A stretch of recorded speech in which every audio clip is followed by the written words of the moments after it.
Sultanalia looked out on the winter solstice. Good evening, one and all, from the second age of reason.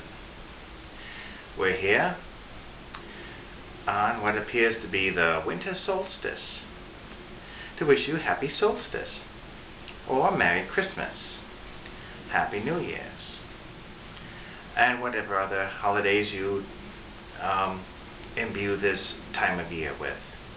So, and I know New Year's is just around the corner, but this here is going to be posted as my 444th video, and it's the New Year's Christmas holiday video for this channel. And so I'm just going to go over a few points that I think might be worth thinking about. There's a reason why we have freedom of speech and the press. And the press is not just news. It includes broadcast, it includes printed word, which is newspapers, and books, and magazines, and now internet, and all the kinds of electronic communications that happen. So I want to emphasize that, and then look at history. History is written too, and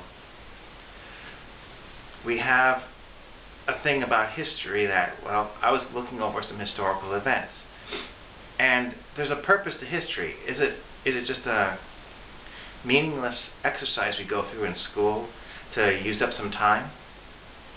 Or does it provide us a common cultural basis so we have things to talk about in common?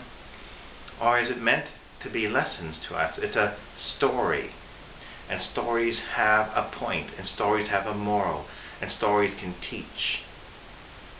So we need to look at the history that has been written, the history that is being written now, and why, if the freedom of speech in the press is interfered with, history might not turn out the way you want it to.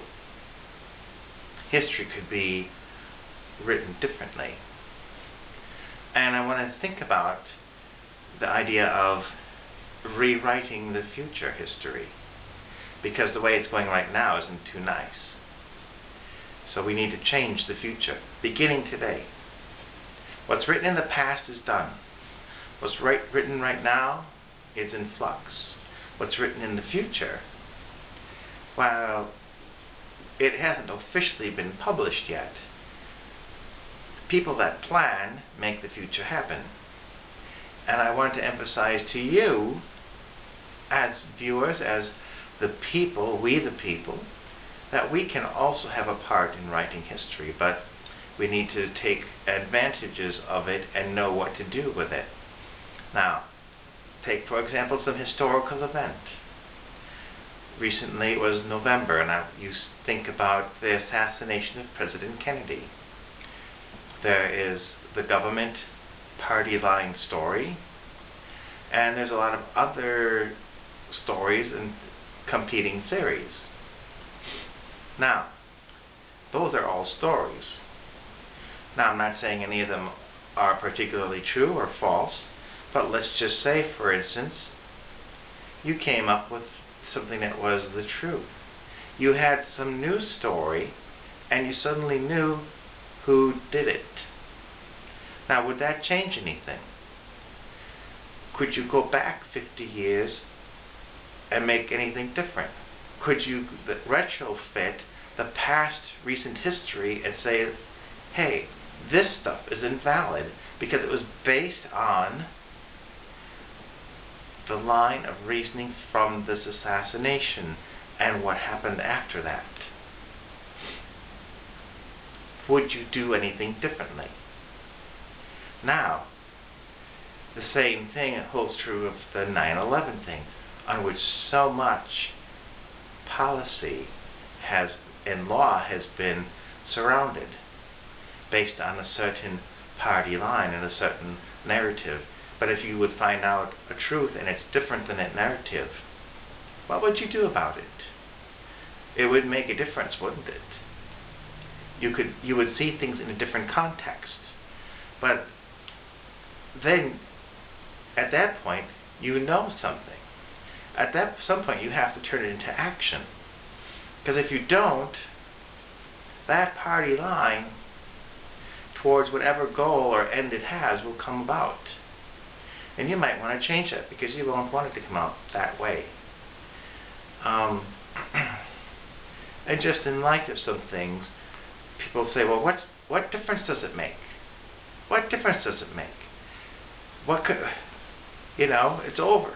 Well, let's look back at another topic, something called suffrage, women's suffrage. Women wanted to vote for a long time, even since the time of the Civil War, if not earlier. And yet it was denied to them. And it wasn't just men saying in their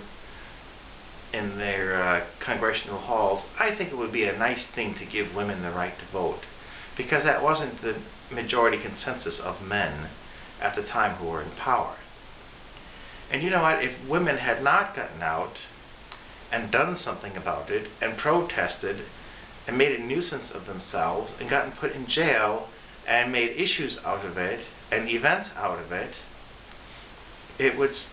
women would still not have the right to vote.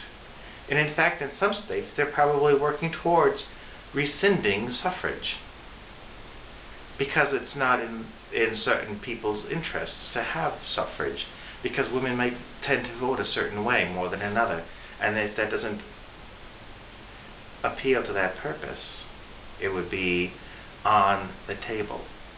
So there's a lot of things on the table these days. And I'm just saying, moving from 2013 into 2014, which will be a congressional election year, use your power to vote. Don't just vote least worst. Don't just vote for the lesser of evils. Vote right. Vote for what the country needs. Don't vote for money, because money is what's driving the whole thing. So I just want to leave that thought with you on this happy holiday time. And so before we move into the 2014, I'm going to say have happy holidays until later. We'll be seeing you.